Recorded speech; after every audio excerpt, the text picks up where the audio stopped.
Hello Stationeers, and welcome back to Nighttime Europa. Frigid and boring as always. Yesterday we did quite a lot of cool stuff, and as you can see by these incredible silhouettes over here, we actually have constant resource production now. These are deep drills. What they do is dig down to the bottom of the planet, they dig up some resource. I think they get 10 dirty ore every 90 seconds. They then spit out that dirty ore into the chute network. This is all explained at the end of last episode, which includes our recycler. So basically it comes into here, into a junction, gets mixed up with this one's junction, gets mixed up over here. We can also throw stuff in if we want to, through this junction. And then it's got a flip-flopper. So what that means is that every second ore will go in a different direction. So one will go here, then there you go. One here, one here. So the next one to come through is going to go this way. Then those dirty ores are spun up in centrifuges, along with any extra reagents we get from the recycler that we've seen before. And that gets turned into ore. Now we need to do something with that ore, because it's building up in here and it's not doing much for me. In order to deal with that, we have one of two options. Either we can feed it into our smelter, this guy over here, and we just have to kind of keep him topped up with gas. And that will process everything, including the alloys that come through the recycler.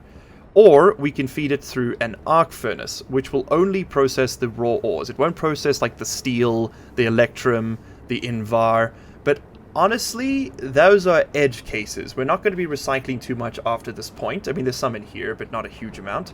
We're mostly going to be dealing with these things, and these things will only ever give you base elements. It will never give you ice. So that is probably worth our time to just like run it through an arc furnace. But now you might be saying, largely, the arc furnace is a starter game item. It's very stupid. You have to push a button every time you want the ore to come out. This is painful. You don't want to have to deal with this, and you'd be right to say that. Which is why we're going to use some logic today. I know, my worst enemy. In fact, let's head inside here and set up a bit of a logic circuit. Okay, the logic we're going to be using is very specifically a computer IC chip logic. I think I'm going to do it over here. I just want this out of the way, kind of. Yeah, we don't really use the heater wall anymore, so this can just live here now. And I guess we'll plumb it into the atmospherics. I don't see any problem with that. In order to assemble this thing, we just need to use a screwdriver, sorry. We pop open this little hatch, and that lets us install this thing, the IC Editor Motherboard. IC standing for Integrated Circuit, which is this guy right over here. It can store 10 bits of data and output along 10 channels, meaning that you can do 10 things with it, right? But we're only going to need 4 of them, I think. Okay, let's move in the power. And actually, hold on, I want to be a bit more intelligent about the way I do this. I know there's a lot of surprises today. We're going to move this like so, because I really like to have the circuit isolated if we can help it. And let's wire this in here.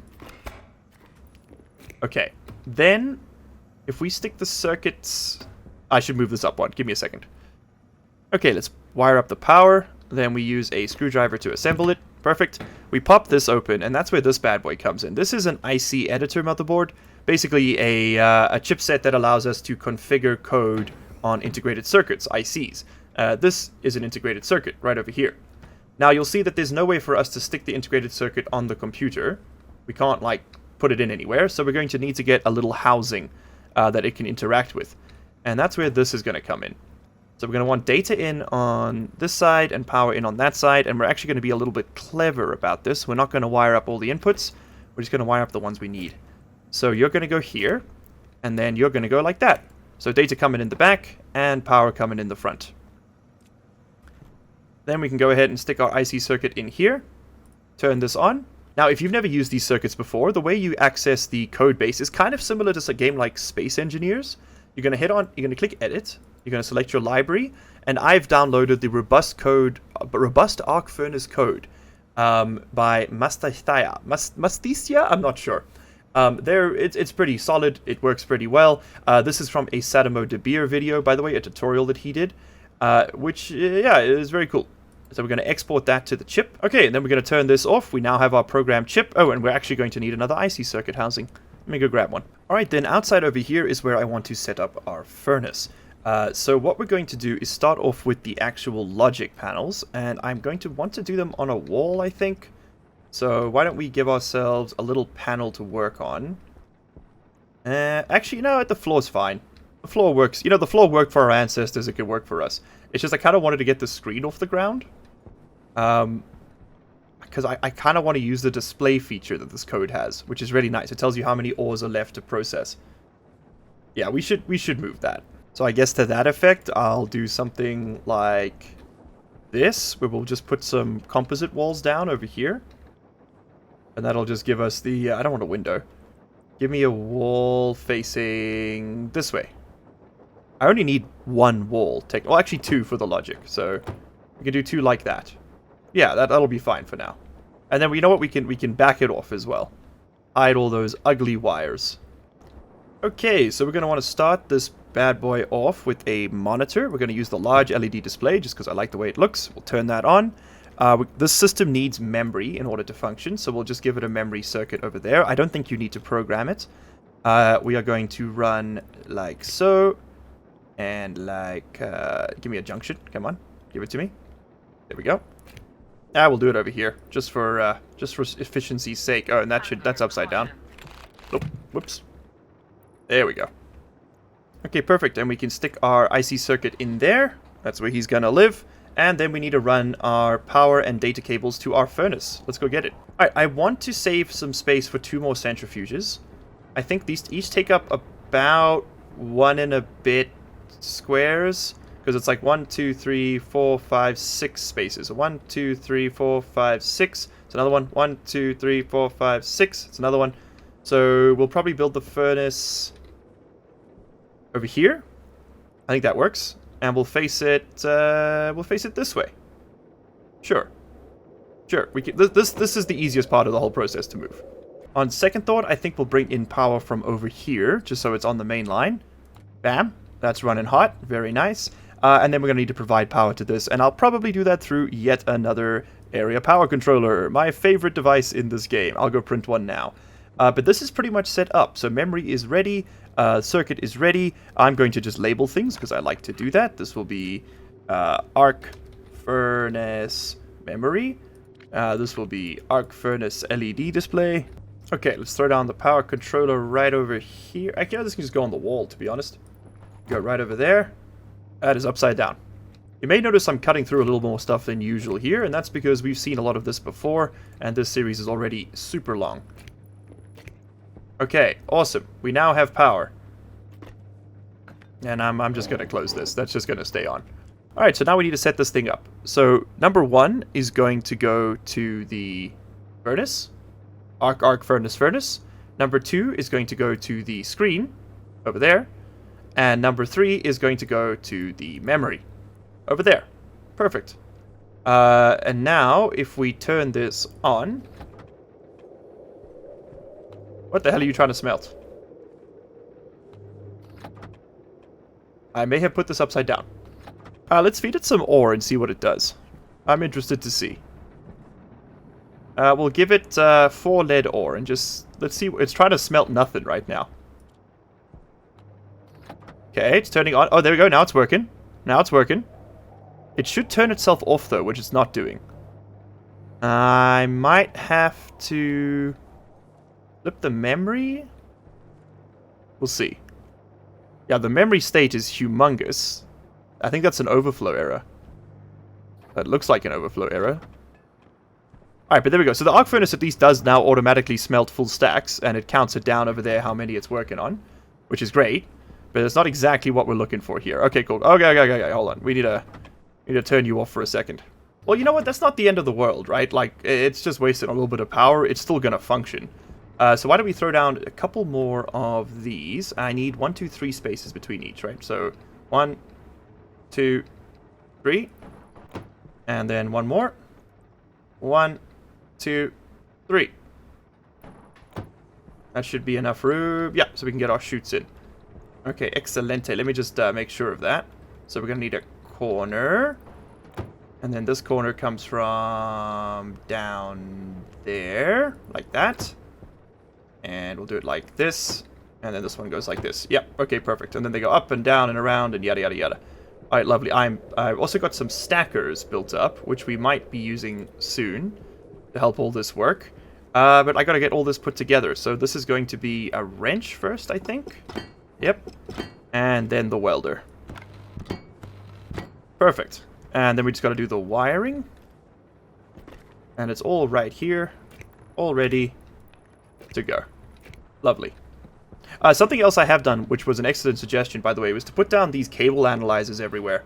So what these do is exactly what it sounds like. They analyze cables, but it lets you look at the power consumption on a cable without having to use your connector. So right now, my batteries are having 4 kilowatts drawn out of them, and I didn't have enough of these to do an input side test, but we're only producing 1.7. So you can see the problem here, right? The batteries are trying to demand 12, and we're only getting 2 kilowatts. We're currently actively consuming 4, and that's because this is the network that the main batteries feed into the base batteries with. So yeah, not ideal, not ideal.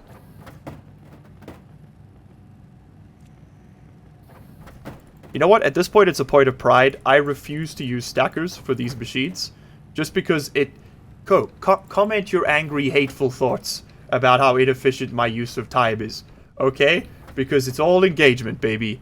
That's what matters here. Like, I'm sure I've just wired something up wrong with this, but, I mean, it should work. Out of interest, what's the memory doing while this is happening? Yeah, it's stayed set to 0. That's where it should be. Okay. Yeah, I don't know. I know a lot of people in my chat have MIPS experience. If you guys would like to take a look at the code and see if it's broken, let me know. I'd be happy to send you over the link. This is going to be not ideal, because the one at the front's going to get the most by a long shot. But I can't think of a better way to do this off the top of my head. Like, this one's going to... Oh, God. This one's going to get a lot more ores than the rest of them. But as long as it doesn't back up, it should be fine. He says, knowing that it's probably already backed up. Alright, and then this doesn't need to be a flip-flop junction. This is just going to be a corner. Okay, very nice. We had just enough chutes. In fact, we still got a stack, which is perfect, because we got to run it over here. We're going to need more chutes. But this is a very good start. We can turn you guys on now, get those centrifuges spinning up, and we are, of course, then increasing our power draw considerably. I need to make another one of these things. I need to make a bunch of these things and just slap them everywhere. I've stuck them all over the base, so I can see what the power draw is at time. So 1 kilowatt is what our operational draw is going to be, and we're not running this guy. So realistically 1.5. So we're going to need to produce, at minimum, 1.5 more kilowatts of power plus change. Let's turn this thing on. That's going to help. Where's the switch on this thing again? Ah, there it is. And that's why I built this, so we can just throw stuff in. Perfect. So this is going to get 50% of all ore. This is going to get 25. This will get 12.5, and this is going to get 6.25% of all diverted ores if we continue to use these flippy floppies. So maybe we just want to use straight chutes after this point. Maybe this one gets 50% and this one gets everything else. Because I don't think that this is intelligent. I think it's just going to back up if it hasn't got stuff to work with, right? Actually, now that I think about it, I don't know how the junctions work. Like, what's their logic? And what's the difference between them and a flipper flapper? Do the junctions always output in one direction until they can't anymore? Because that would work too. Let's have a look here. So this is... I don't want powered chutes, sorry. I just want regular chutes. Let's see here. Basic chute. There it is. And we want to see what the junction does. Okay, when combined with the programmed sorter, items can be sent down different paths to various machines with import-export slots. Interesting. So let's have a look at the sorter. Maybe that's what we need to do here. A sorter. No amount of automation is complete without moving different items to different parts of a system. Okay. This can be programmed via a computer with a sorter motherboard to direct various items into different chute networks. Interesting. I'd have to look up code for this, but that's an option. Iron, gold, copper, it's cheap too. I think for now we're going to stick with our brute force method, but I would love to see your suggestions in the comments for how we could automate this a bit better. Like, that would be really good for sorting ingots, right, coming out. Yeah, like, because what that would mean is that we could pretty much filter out all reagent that doesn't get processed by the arc furnace into another furnace, and we could filter all ores into separate storage for them. Yeah, that could work, right? This is getting very complicated, but it could be very cool if I can work out how to pull it off. Like, I've got the ideas in my head, I'm not sure how to implement them just yet. We'll have to... This is going to take a bit of trial and error. Because, like, what you could do, I suppose, is have a sorter system that filters each ore to a different stacker, one for each ore type. Sorry, not the ore, the ingots, right? Because we'll just put all the ores through this machine, right? It takes as long as it takes. Then the output can get filtered into stackers, and then when the stacker's full, it opens up and drops the ore. The ingot, sorry, that's been produced. Maybe that is the play? Okay, regardless, we need a junction. So junctions are going to merge things. That makes sense for when you're combining multiple like outputs. But I'm not sure if it's got the right... if we've got what it takes when it comes to the other stuff. Okay, nice. So we've actually got this working. At least this much is plumbed in. I'm out of chutes and I'm out of iron back in the base. So let's open this up and see what we get coming through here. So there goes the iron. Alright. So now you're all plugged in. If I turn you off and on again, you're going to start working for me? You're going to work for me, big guy? Okay, and I have broken it. I've broken it. It is broken. Oh, you know why it's broken? Is because we've changed this. Yep, because we changed this. Okay, turn that off. Switch to arc furnace. Perfect. Turn it on. Voila! Okay, cool. So it's going to spit out the ore it can't work with, which in this case, of course, is coal. And then it's going to start smelting things it can work with. Got a bit of copper. And yeah, we're definitely going to have to run this into some stackers. But this is working. There's 6 iron. And no, it does just keep turning itself off and on again. I have not fixed it. Okay, well that's easy. That means we just run it when we know we've got stuff, right? So like we'll do like a big old batch smelt every now and then. So, oh wait, don't open this up because that's just going to output into the floor here. Yeah. Okay, well we can drop it in the bin, I suppose. We can get a little stack going for the next one. And the coal can just get burnt. Alright, I need more iron though. And would you lo and behold, that's going to give us 2 more chutes, which will let me plumb in this one. So we can get that iron out, and that'll give me the 4 more chutes we need. We're slowly gonna put the system together. It's a very iron-intensive process. I literally went out and mined up, I think it was 300 iron, so that I wouldn't have to go and mine up any more iron, and I've already gone through it all. Don't you just love that? That's the joy of automation in these games. Also, I think I want a window before and after each junction, so I can see if stuff is making it out. That's gotta be clear. Okay, so that machine won't do the cobalt. That's awesome. That's more intel. Now we know. We don't want it to do the cobalt anyway. Okay, so now you're smelting up something big. We don't know what, but we know there's a lot of it. Oh, actually, we can look at the button. That will tell us. Power low. Okay, I'm learning how this works. I'm learning. The button is hidden within a chute. We can see no buttons. No buttons are seen by us. So out of interest, if I were to like throw in... Does it do silver? Let's have a look here. We'll throw in this, and we'll throw in that. Those might as well get smelted up while it's busy. I'm actually going to just burn this coal real quick. Because we need more power, though. Real soon. Smelt up the nickel. Because we can... that's full. I see. So we can smelt up... stack with that one. Okay, coming down to 8... Let's just see what this is. Turn you... well, let's just let it finish. And I suppose now we can pretty safely build our walls as well. Another 1 gram of iron. I wonder why it's putting... Oh, it's because these are all putting out in small amounts as well. You know what we should be doing here? We should be holding these closed until we get enough of each type. And I think we'll just manually pop these every now and then. I think that's probably the smart way to do it, right? Yeah. Yeah. Because otherwise we're just going to get a constant stream of 1 gram bars. Which is not what we're looking for. Okay, what have you got for me now? It's like, oh, it's like Christmas. Once we've got the sorter system set up, that'll be fine. 7 grams of lead. Cool. But what I was going to say is we can use stackers later to split large chunks of ingots, so we can get, you know, if we have like 227 silver, we can split out as much as we want using a stacker. In fact, that's something I can show you right here. So if you build a stacker, You feed it at the bottom, and you tell it how much you want. So say I want a stack size of, let's get my labeler. Say I want a stack size of 50. Yeah, well, actually, let's make it more straightforward. 25, right? Then what you'll do is you'll take your stack of 31 silicon, you'll put it in the back, it'll go grrrr, and it'll output 25 silicon, and then the rest of it will stay inside. Actually, let me just make sure that behavior is still the way I remember it being. Let's just wire this in somewhere quickly. Oh, my guy is he's died. Don't worry about him. He'll be fine. Give me this here.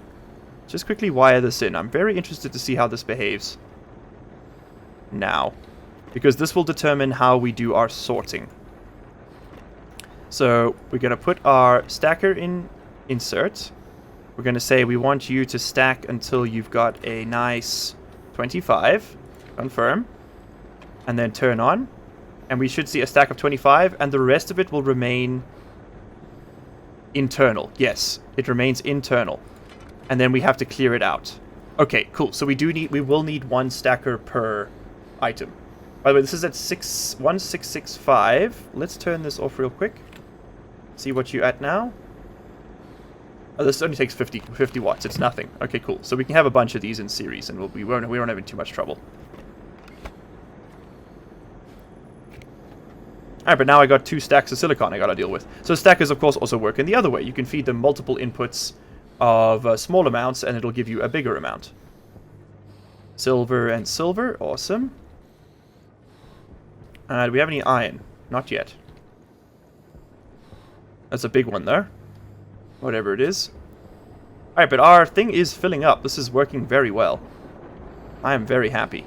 Yeah, this worked fine when there were 2 machines, but now I think we're actually like hamstringing ourselves a little bit, because these machines are never running. Yeah, I'm going to switch this over to be a junction, and we'll just see how it behaves. It'll be interesting, if nothing else. Oh, it just lets it through. Oh no, that's behaving perfectly fine then. Yeah, no, that's fine. That's fine. I didn't realize if they were backed up, they would just let things through. That's the exact functionality I'm looking for. Oh, I'm glad I saw that. By the way, how are we doing here? 1.6 kilowatts of draw. Ouch. And we're currently... Oh, sorry, 5 kilowatts of draw. And we're currently producing... How much? I already need to make another one of these things already. We are producing 3.4. So, no, we're still in deficit. That's without the generator. With the generator running, how much are we going at? 22. Holy hell. Don't talk to me or my son ever again. This is all we ever need. But turn yourself off. That's crazy. That's genuinely insane. And we are collecting a little backlog. 50 hydrocarbon. Very nice. Very delectable. And then insofar as our actual ore storage will be, the ore storage will be the stacker storage. Yes. Yes, it's genius. Another way you can just combine ingots is by putting them in the same machine. The machine will automatically combine them, which is what I'm doing here. But it's a little bit labor intensive. So no, we definitely want to automate this at some point. And by some point, I mean probably fairly soon. Oh, we should really turn off that computer too, huh? Yeah. Okay, waste tank, get filtered. We are going to have to check our filters pretty soon. 6940, we're fine there. Oxygen, 4358. Oh, that's going to need a replacement soon. Pollutants, fine. We're going to need to replace the oxygen in the next episode, I think. 55... 82, that was fine. No, actually, no, they've got a while. Oh, shit, and we have a storm warning. Very bad time to have ores coming and falling on the floor. But we are going to get a lot of juice out of it. Ooh. Alright, quick jump cut there. Sorry, I am now running on my house battery. I lost electricity and a little bit of the recording, so I had to revert a little bit, but we're back. I really want to finish this off today if we can help it. I'm also need to brainstorm how we're going to do this sorter system. I think it's a requirement almost, otherwise we're going to be dealing with these like partial stacks for the rest of the game, which is going to be very annoying. Although we have got a lot of resources out of this, damn. Everything in here has been produced by the underground drills. 285 copper is... Okay, that's not the underground drills. A little bit of that was me, I think. That's a lot, otherwise. Like, goddamn. Alright, let's grab a few more just a few more chutes so we can put down some windows if we want to. But yeah, there we go. It's working. It's not perfect, but it is working. And it is very much not storm-proof in its current iteration. No. As you can hear, the storm is coming through, and if that storm were to hit while the ingots were on the floor, they would be destroyed. Or at least flung far away from here, which is no bueno. Okay, we are shooted up. I'm going to pop the hood on this one, so we can let out all the junk we've been collecting in here. And that can go down the line and get smelted up. No, this can get contributed. Well, actually, now that I'm thinking about it, maybe I don't want to do that. Yeah, no, maybe I want to just leave the line pull up a little bit. Actually, you haven't let go of your iron yet. Do that for me, would you? There it all goes. Yes. Stacks of 50 at a time. The thing of beauty. And that has almost fully backed up our line. Interesting. Alright, but I'm just going to leave these running. How much longer until that storm hits? 531 seconds. I think we need to put down some more batteries. I think that's what we need to do first. If we're going to expand our power production, we should also expand our power storage. Kit battery large. That's the one I want.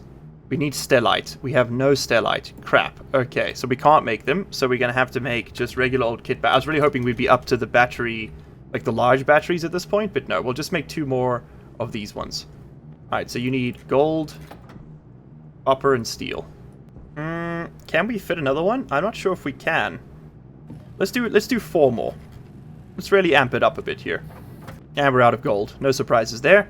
Next up, I'm going to need that steel back, because we're going to have to make some more frames and walls.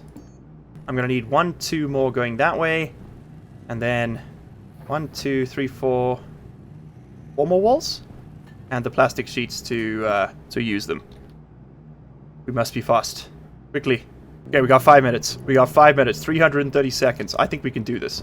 I think we can do this. Okay, first order of business. Place down the active vent. This is immediately going to need to start pumping again.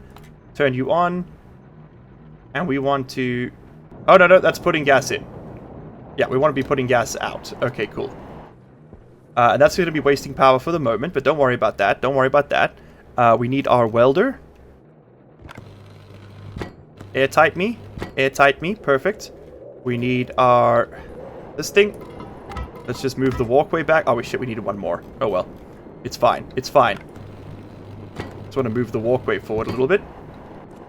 Okay, perfect. Now we got to pop this open. Whoop. Air coming in. We're fine. Get me the angle grinder. There's no time. Okay, the wall will go here. We'll do a wall on the back. Wall on the back. I've moved the wall too far. Wall. Wall. Wall. Ah, shit, we need 2 more walls. Okay, it's fine. That's of secondary concern. Stop thinking about walls and start placing batteries. 1 there. And another one just over here.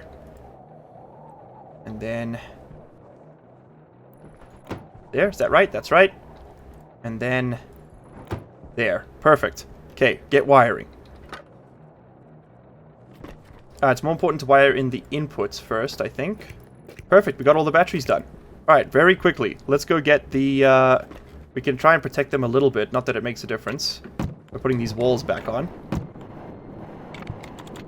But I need to go get 2 more walls very quickly here. Have we got time for this? Yes, we do. Okay, and then we put in window. And oh my god, I just see the back wall there isn't done. Okay, quickly. We're not done yet. 1 more. 2 more sheets. 2 more sheets, baby. We got this. We got this. Come on. 1, 2. Get me out. You know what? Fuck it. Vent it all. I don't want it anyway. It's too hot. Quickly. Quickly. Oh, we did it. What a clutch move. Absolute madman behavior with 50 seconds to spare. Whew. Whew, that was a little intense, though. Okay, we can do a little bit of other maintenance quickly, since we're here. Pop this up, and then weld it into this one. That was a mistake. Thank you, much better. Let me through.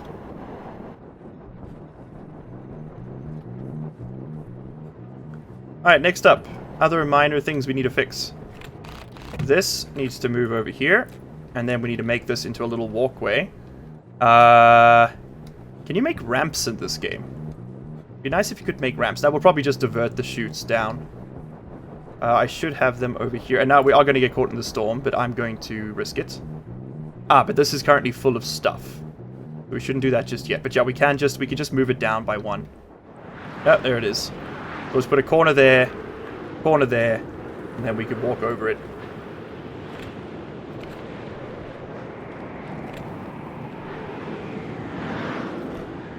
Alright, but guys, that is genuinely all I have time for today. I'm currently sitting in the darkness running off my house battery to record this.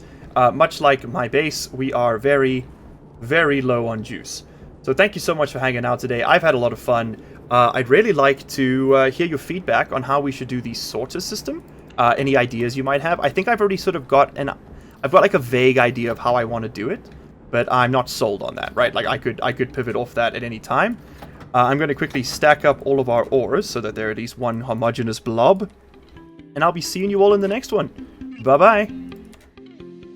And of course, a huge thank you to our channel members and patrons for this month. Couch Potato, The Senate, Kelly Ananas, Call Me Bo 82, Riley David, LCG Canyon Sahar, Knee Cruncher, Old Man Tater, Frickin' Friendly Beaver, Not K Arthur, Cut Beef Go Ham, Jack Smallman, Rivo, Adachi, I'm Alpha, King, Alan Osella Chair, Sella Hair, Ragnar Skull Crew, Raija, Rob, DePoyo44, Pratham Parush, Sleep Deprived Sam, Badass Beast, Charlie Weber, Mermix, Mo Romans, Officer C4, Yan the Pan, Pyro, Kilithaza, Eve Roxanne, Kodiak, Dimitri Liako, CCMD, Wedgie FRG, Lunar Shots, Darky, Hedrick Ebert, Black Omega 9, The Emperor, Dennis Feros, Big Bird 18th, Josh Thompson, Chad Farista, Mermix42, and Millennium Dawn.